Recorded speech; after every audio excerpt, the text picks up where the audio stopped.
ভালো ভালো কাজ যারা চালু করে দিবে আল্লাহ বলেন ওদের কোনো ভয় থাকবে না, কোনো চিন্তা থাকবে না, কোনো টেনশন নাই। আল্লাহ বলে ওদের পুরস্কার আমি আল্লাহ দিয়ে দেব, ওদের পুরস্কার আমি আল্লাহ দিব।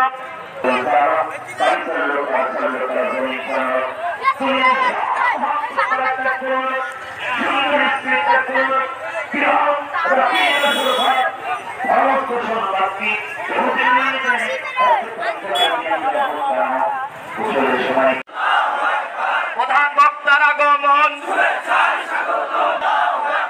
আমি জানতে ভাইয়ের আগমন, এই রাস্তাটা ফাঁকা দেন, ফাঁকা দেন, এটা মঞ্চ থেকে একটু মেহমানরা আসবে, একটু ফাঁকা দেন প্লিজ। লিল্লাহি তাকবীর।